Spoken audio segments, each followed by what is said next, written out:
యువజన సాహిత్య ఉత్సవాలు అంటున్నాము.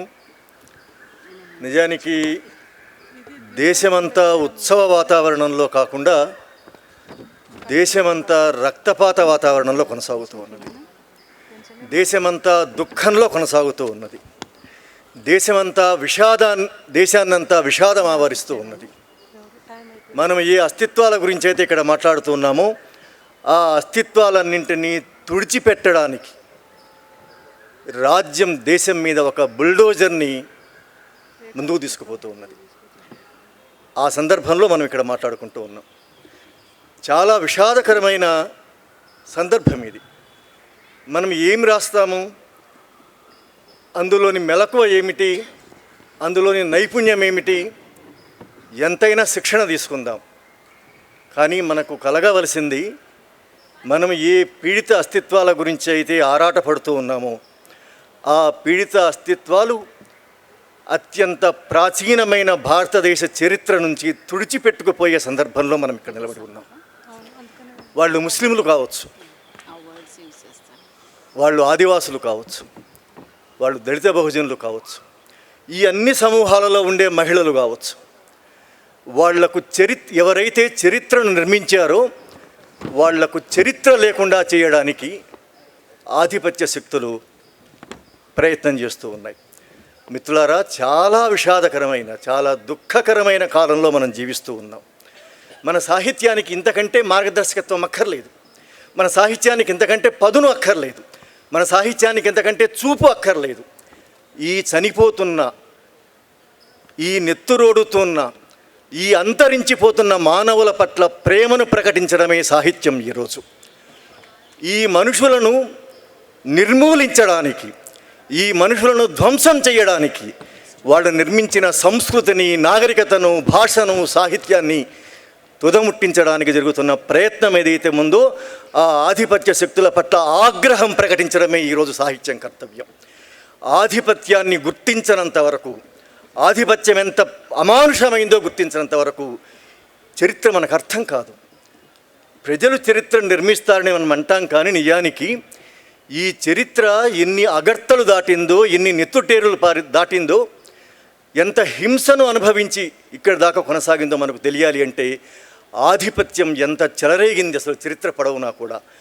ఈ చరిత్రను నిజానికి ప్రజలు నిర్మిస్తున్నారని మనం అనుకుంటూ ఉంటాం, కానీ ఈరోజు ఈ ఆధిపత్య శక్తులు తరతరాలుగా అట్లాగే జరిగింది. ఈరోజు అయితే మరింత తీవ్రంగా చరిత్ర మొత్తాన్ని మౌలికంగా మార్చివేయడానికి ఆధిపత్య శక్తులు ప్రయత్నం చేస్తూ ఉన్నాయి. మన దేశంలో ప్రజాస్వామ్యం లేదు, అది సమస్య. అసలు ప్రజాస్వామ్యమే ఉండి ఉంటే, ఈ దేశంలో ప్రజాస్వామ్యం అనే దానికి ఏ కొంచెమైన అవకాశమే ఉండి ఉంటే, అది ఆచరణలోకి వచ్చి ఉంటే, అది ప్రజల అనుభవంలో భాగమై ఉంటే, పీడిత అస్తిత్వాలకు ఇంత ప్రమాదకరమైన స్థితి వచ్చి ఉండేదే కాదు. అసలు పీడిత అస్తిత్వాలు ఇంత సంక్షోభంలో పడి ఉండేవే కాదు. ఈరోజు ముస్లిములు దేశద్రోహులుగా, పరాయి వాళ్ళుగా అయిపోయి ఉండేవాళ్ళు కాదు. ఆదివాసులు నిర్మూలించబడ్డవాళ్ళు. ఈ దేశాన్ని ఒక ఆదివాసీ రహిత భారతంగా మార్చాలి అని ఆధిపత్య శక్తులు అనుకొని ఉండేవి కాదు. ఎందుకు అనుకుంటున్నాయంటే ప్రజాస్వామ్యం కలికానికి కూడా లేదు దేశంలో. ఈ లేని ప్రజాస్వామ్య దేశంలో రాజ్యాంగం అమలు కావాలని మనం కోరుకుంటూ ఉన్నాం. ఇది సమస్య. కాబట్టి అస్తిత్వాలకు, ఆధిపత్యానికి ఉన్నటువంటి సమస్య ఏదైతే ఉందో అది ఏ ప్రశ్నలు లేవదీస్తుంది అంటే, ఇంతకు ప్రజాస్వామ్యం ఉన్నదా మన దేశంలో? ఆ ప్రజాస్వామ్యం ఎందుకు లేదో, ఎట్లా లేకుండా పోయిందో, కనీసం పాత రోజులలోని సామాజికంగా ఉండే సంబంధాలైనా కూడా లేకుండా ఒక సామాజిక, సాంస్కృతిక, సహజీవన సంస్కృతి పాత రోజుల్లో ఉండేది. ఏదో ఒక మేరకైనా ఉండేది. దాన్ని కూడా తుడిచిపెడుతున్న ఈ సందర్భంలో మనం అస్తిత్వాలను, ఆధిపత్యాలను, వాటి మధ్య ఉండే వైరుధ్యాన్ని అర్థం చేసుకుంటే కారణం ప్రజాస్వామ్యం ఉన్నదా లేదా అనే విషయం తెలుస్తుంది. కానీ ఇంకొక సమస్య ఉంది.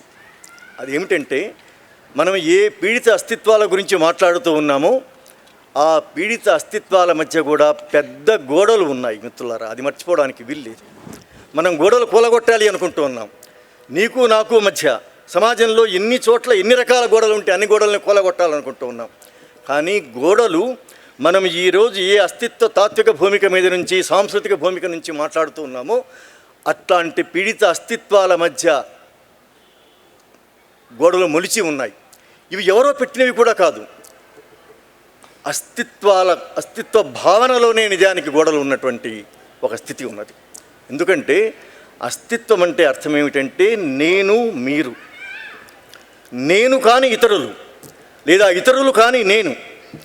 ఈ నేను అనే భావన వైపు నుంచి ఒక సాంస్కృతిక, నైతిక, సామాజికమైన అస్తిత్వం నిర్మాణం అవుతుంది, ఒక భావజాలం నిర్మాణం అవుతుంది.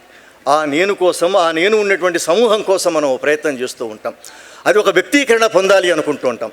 ఆ వ్యక్తీకరణను ఆధిపత్య శక్తులు ఎట్లాగైతే నిర్మూలిస్తున్నాయో, వ్యక్తం కాకుండా చేస్తున్నాయో, దెబ్బతీస్తూ ఉన్నాయో, పీడిత అస్తిత్వాల మధ్య కూడా అట్లాంటి అడ్డుగోడలు నిలిచి ఉన్నాయి. నిజానికి అస్తిత్వం లోపలికి వెళ్ళి చూస్తే నాకు, నా పీడిత అస్తిత్వంలోని మిగతా సమూహానికి మధ్య కూడా ఒక అడ్డుగోడ ఉంటుంది. అస్తిత్వాల మధ్య మాత్రమే కాదు,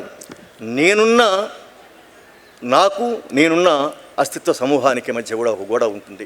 ఆ గోడను చూడగలమా? ఆ గోడ ఎంత ప్రమాదకరమో అర్థం చేసుకోగలమా? ఆ గోడను ఎట్లా కూలగట్టగలమో మనం తెలుసుకోగలమా అనేది ఒక సీరియస్ విషయం. ఇంకొక విషయం చెప్పి ముగిస్తాను. ఇన్ని అస్తిత్వాల మధ్య, ఇన్ని పీడిత అస్తిత్వాల మధ్య ఇన్ని ప్రత్యేకతలు, ఇన్ని కొత్త గొంతులు, కొత్త వ్యక్తీకరణలు, వాటిదైన ఆకాంక్షలు, వాటిదైన సాంస్కృతికమైనటువంటి స్వభావాలతో అవి వర్ధిల్లడం చాలా అవసరం, తప్పనిసరిగా. అయితే ఈ పీడిత అస్తిత్వాలన్నింటినీ నిర్మూలించేందుకు ఆ పక్కన ఆధిపత్య శక్తులు ప్రయత్నం చేస్తూ ఉన్నాయి. ఆ ఆధిపత్య శక్తులను ఓడించడం కోసం ఈ పీడిత అస్తిత్వాలన్నింటి మధ్య ఏదైనా ఒక అంతఃసూత్రం అవకాశం ఉన్నదా? ఈ పీడిత అస్తిత్వాలన్నింటినీ కలిపి ఒక్కటి చేయగల సూత్రభావన ఏదైనా ఉన్నదా? అది ఏదైనా ఒకటి ఉంటే, పీడిత అస్తిత్వాలన్నింటినీ కలపగలిగితే, అస్తిత్వం లోపలి వ్యక్తుల మధ్య సహానుభూతి కాదు, ఒక పీడిత అస్తిత్వ సమస్య పట్ల మరొక పీడిత అస్తిత్వంలోని మనుషులకు ఒక సహానుభూతి ఉంటుందా? ముస్లింల పట్ల బహుజనులకు, దళితులకు సహానుభూతి ఉంటుందా? అందరికంటే ఆదివాసుల పట్ల మనందరికీ, మిగతా అన్ని అస్తిత్వాలకు ఒక సహానుభూతి ఉంటుందా? ఈ సహానుభూతి మానవీయమైనది అయితే లాభం లేదు, దుఃఖకరమైనది లాభం లేదు. ఒక ప్రజాస్వామిక సూత్రం వాటి మధ్య ఉండగలగాలి. ఆ ప్రజాస్వామిక సూత్రం ఏమిటి అనేది ప్రశ్న ఈరోజు. బహుశా తెలుగులో ఒక 30 ఏళ్లుగా అస్తిత్వవాద తాత్విక సాంస్కృతిక చర్చ కొనసాగుతూ ఉన్నది. చాలా ఉపయోగకరమైన చర్చ, సమాజాన్ని ప్రజాస్వామికీకరించిన చర్చ. కానీ సమస్య ఎక్కడ ఉన్నది అంటే, ఈ పీడిత అస్తిత్వాలన్నింటినీ కలపగల అంతఃసూత్రం ఏమిటి? ఆ అంతఃసూత్రాన్ని ఎక్కడ మనం గ్రహించవలసి ఉన్నది? అది ఏమై ఉంటుంది? అట్లాంటిది ఏదైనా ఒక దాన్ని మనం గుర్తించి ఈ పీడిత అస్తిత్వాలన్నింటినీ ఐక్యం చేయగలిగినప్పుడు మాత్రమే, ప్రజాస్వామిక బంధంలోకి వీటన్నింటిని తీసుకురాగలిగినప్పుడు మాత్రమే ఆధిపత్య శక్తులను ఓడించగలుగుతాము. నిజమైన ప్రజాస్వామ్యం సాధించడానికి ఈ దేశంలో ఎక్కడో ఒక చోట కొంచెం అవకాశం దొరుకుతుంది అనుకుంటూ ముగిస్తాం.